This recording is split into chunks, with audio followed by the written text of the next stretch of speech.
Mr. Bill, are you home? I'd like to know why a man who invented some amazing tech isn't considered a professor. Can you tell me?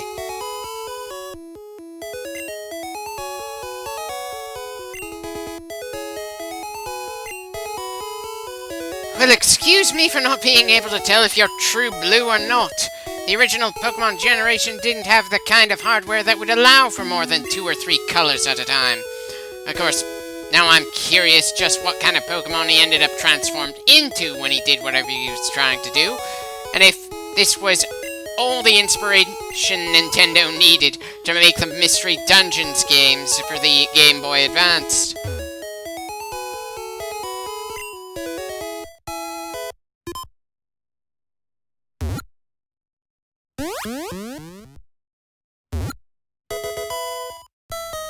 Well, at least the teleporter managed to remember that when he was human, he wore clothes. Unfortunately, we can't check if the Pokemon he merged with survived the process of separating them.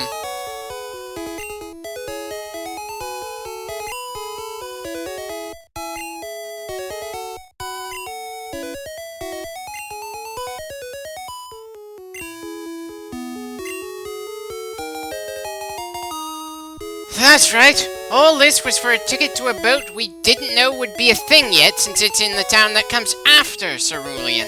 The place where we're going to find the Cut HM, not that we've been told that's where it is just yet. Considering how simple the overall plot is, it's a little amazing that the game has a questline that feels this convoluted, but then, that's how a lot of older role players tried to make things interesting. Overcomplicate a simple task because they don't have the space to actually make a detailed plot. Anyway, back to the Pokemon Center where we'll do some team reorganizing, then get back to searching for an Abra to join our team.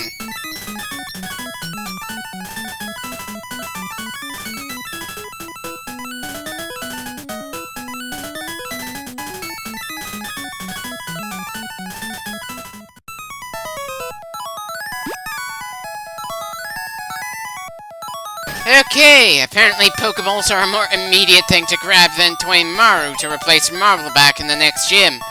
And of course, I believe he also has Thunder Wave, so we can more easily get an Abra.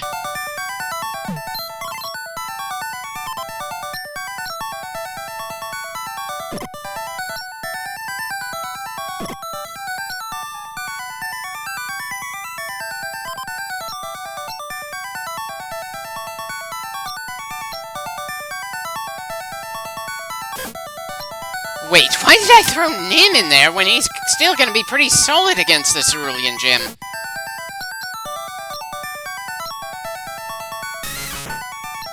Ah, so it was a misclick. At least I didn't accidentally release anyone. And okay, seems Toimaru needs a decent amount of training to be on par with the rest of the team. Not that much of an issue. We were planning on him getting some more fighting done as we look for the Abra that's gonna be joining our team after all.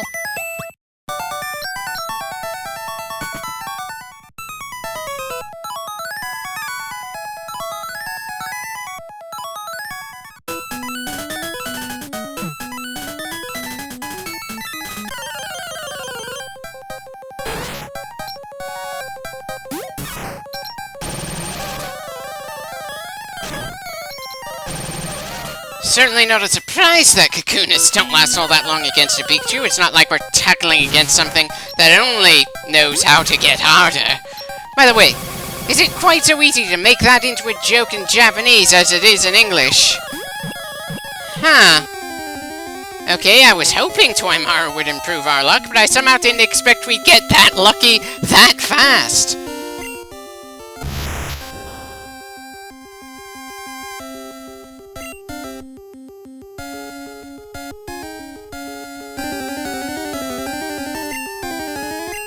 At various points, I've nicknamed Abras either one of several names used by psychic members of the X-Men, or just went with Kerrigan. Think I'll go for something different for this one, and not just because I have a less positive opinion of the character Kerrigan from StarCraft.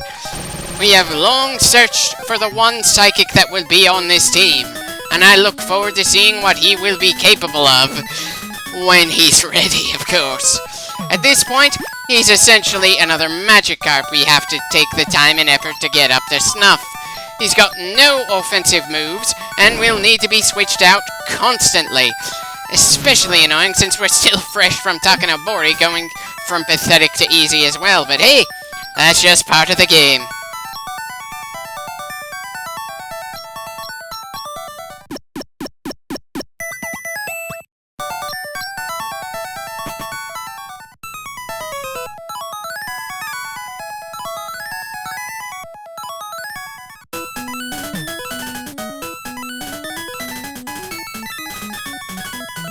Probably going to be an annoying section of grass to patrol, especially with that one trainer standing around and probably going, dear God, this guy is crazy.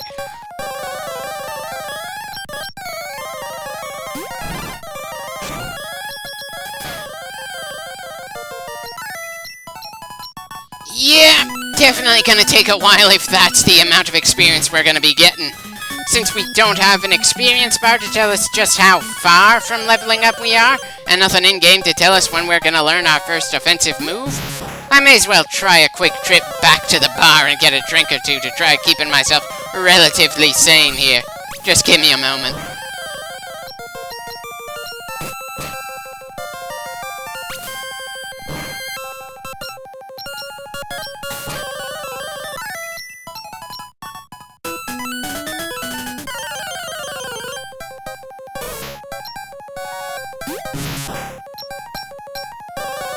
May as well see if we can get Kohaku to level 20 as well. Might be easier than having the more fragile Toy Maru tagging in a lot at any rate. And everyone else on the team looks in the right level to start the fight against Misty, though I suppose Nim could use another level up or two. If I checked the Bulbapedia entry for a Cerulean Gym, it wasn't during the commentary phase. Not that I'm gonna be going in there blind, just that I wouldn't rely on my memories to be 100% accurate here.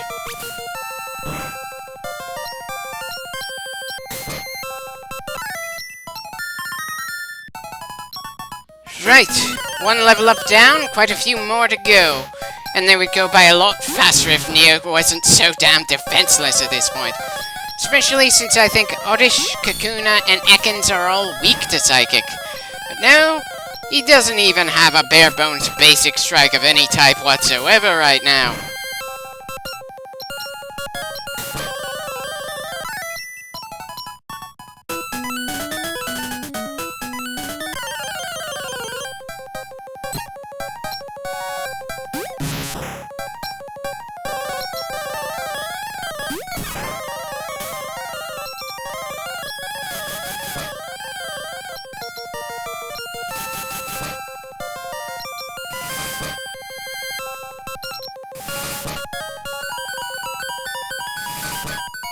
Great! The one time I sent Toymaru out to help level up both him and Neo, he gets taken down by a bird without doing any damage in return.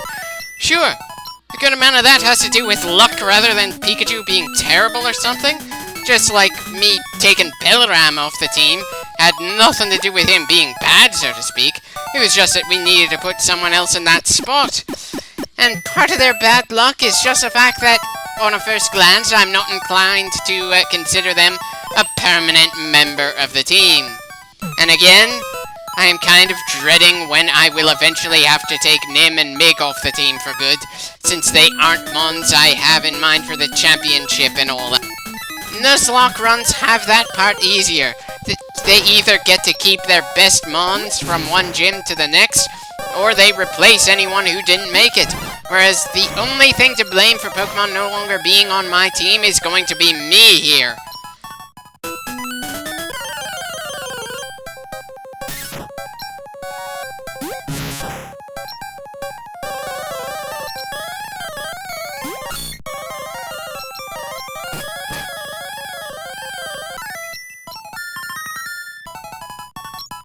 Okay, level 12 and still no form of attack. Definitely a bit of a pain in the ass since we just got Neo as we finished grinding Takanobori. But thankfully, this should be the last time we have to do this kind of grinding for one of our team. At least, for the first generation.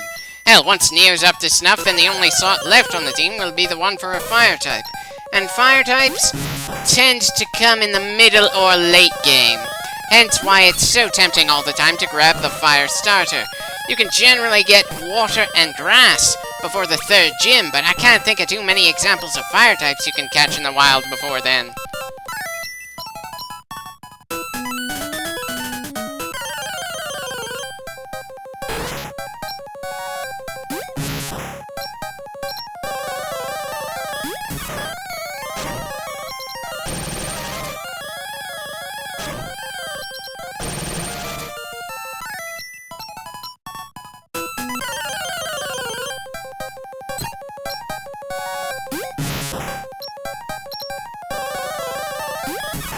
Oh, please don't get taken down by another bird that you out-leveled and that should go down in a single hit.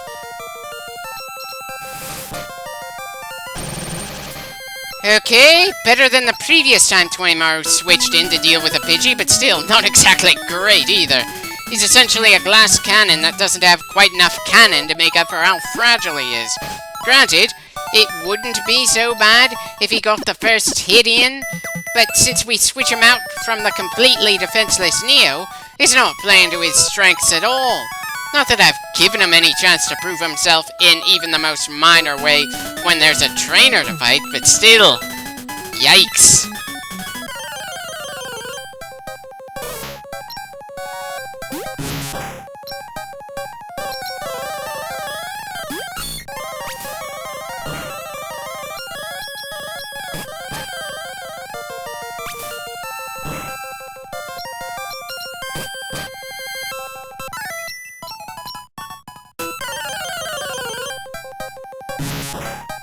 Great! An Abra versus Abra fight where all either of them can do is run away. Truly an epic battle that will live on just like Metapod versus Metapod.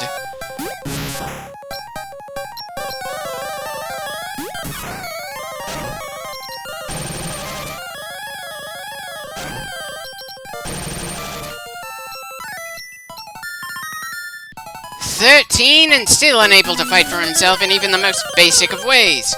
Considering Magikarp doesn't learn Tackle until 15 and is supposed to be the benchmark for pathetic Pokemon in the first generation, I'm surprised people don't talk more about how pathetic Abra is for a while.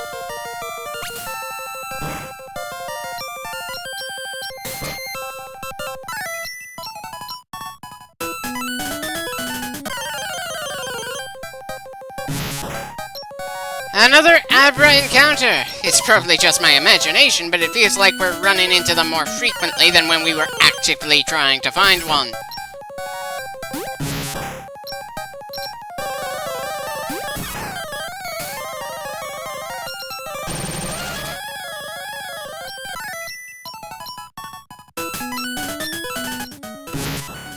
Definitely annoying to check just how much longer it'll take for the next level up. Especially since I don't keep a calculator handy to just keep subtracting whatever numbers we get with each battle. It's not like I could crunch the numbers to see just how accurate the probabilities of us running into some of these various Pokemon in this patch of grass actually are either, so,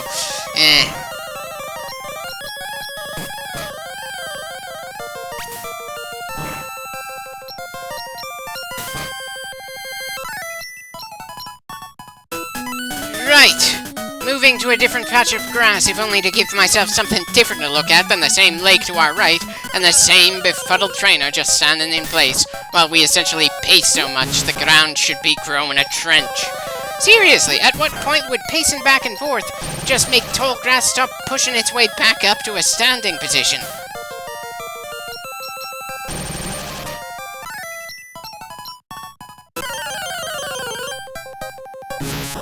Great! Even over here we have to worry about Abra versus Abra fights. Fights that gain us absolutely no experience whatsoever.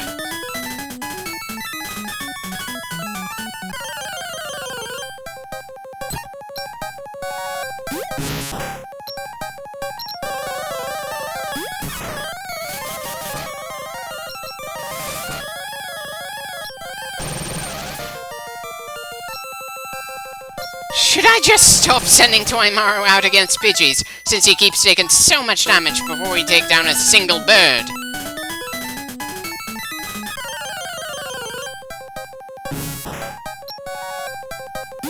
Well, I suppose that's something different for us to go against. Sure, it's functionally the same as Kakuna, and will probably give just as much experience, but still, I'll take what little difference we can find when we're still grinding and not actually moving anywhere.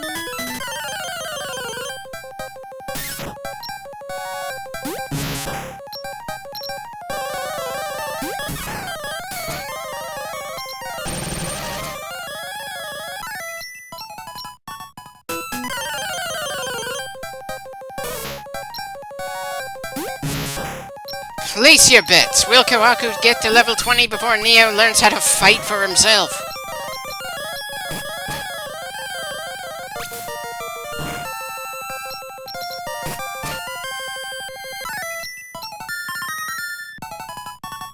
Still nothing at 14. Seriously, give me something! Seriously, anything to let the guy do something offensive of his own instead of just letting others fight for him. I'm pretty sure at this rate, I'll still be grinding in the next clip.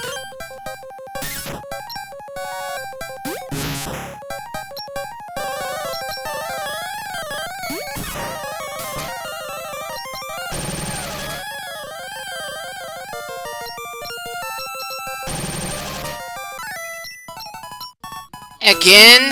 While I get why Pikachu was made the series mascot for the anime, I just do not see the appeal of the little guy in the actual gameplay. It's not that the electric mouse is garbage by any means, just that it's not durable enough to trade hits and not strong enough to make up for how fragile it is. Cute looks and type advantage only take you so far, after all. And while I thought what it needed was an evolution beyond Raichu that gave it some more oomph, instead the second generation will give it a less powerful baby form. Granted, Pichu's cuteness is rather impressive, but in terms of battles, that little addition didn't do the Pikachu line any favors. And battle is a rather major part of this series. It's how the Pokemon grow up, it's how we interact with about 80% of the people we meet, it's how we make progress in the story. Maybe that's why the later games up the stakes and have the criminal groups have at times rather absurd goals. Still doesn't change the fact that the mainline games don't feel all that great at world building or giving you character-focused stories, at least in comparison to other Japanese role-player games I've played through the years. And dear God, it is way too early for me to start thinking about what other games I want to go through when we're done with the first generation of Pokemon here. We're still not even through the second gym. Especially since I started this game because I wanted a break from Metroid Samus Returns. But I want to finish that game. And it feels like I have too much momentum going for me in this game to just pause it to return to that game at some random point. Ugh, the curse of LPs. You've got so many games that call out to do. And you only have so much time in a day to work on so many of them at a time.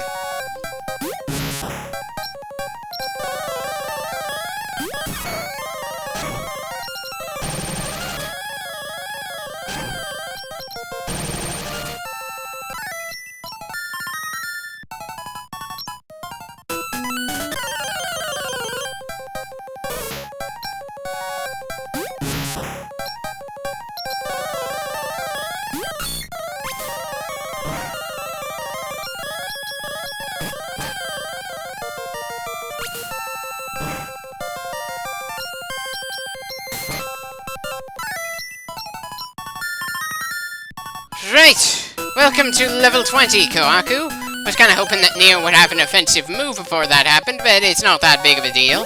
We've still got Nim and Toymaru to get to level 20, while working on Neo's combat abilities. As a side note, anyone else find it funny that the supposedly regular mouse is more suited to taking down birds than the electric one?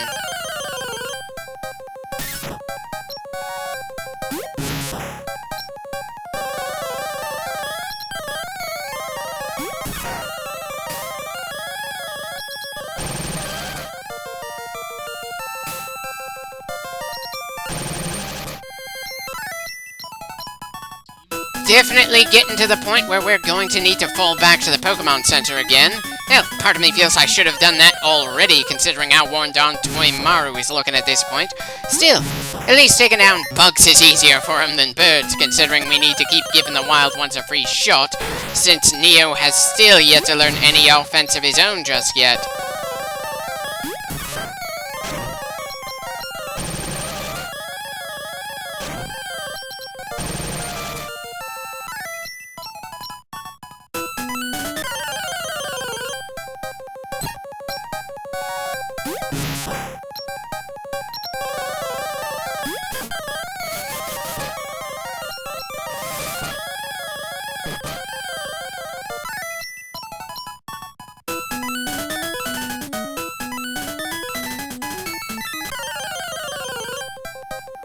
Again, really wish there was some kind of universal justification for us to keep patrolling and smacking around wild Pokemon. It's not like the bugs and birds are any threat to the nearby Cerulean City, after all.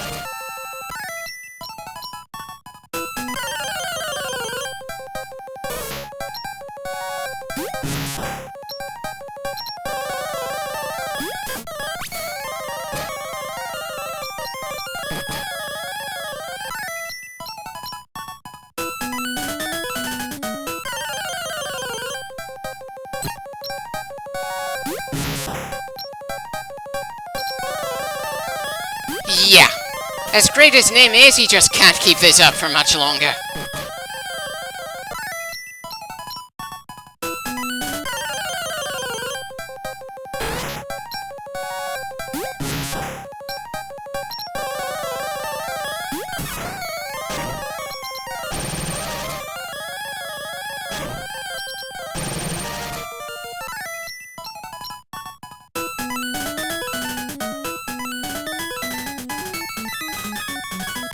It's got to feel awkward for the Pokemon I don't need to keep leveling up to see their buddies get worked to the bone like this over and over again. Especially for Neo, since he has to know the others are working especially hard to gain him experience points because we can't earn them for himself just yet. So, level 16 is where we both get an offensive move and when Neo will evolve. For some reason, I thought he'd gain his first attack before he gained his first spoon. Ah, well, I guess that joke from the first Matrix movie isn't going to be landing in this case here. I'll throw it out before I even say it. Still, this is about as good a place as any to take a bit of a break. These poor Pokemon certainly aren't that much, at least.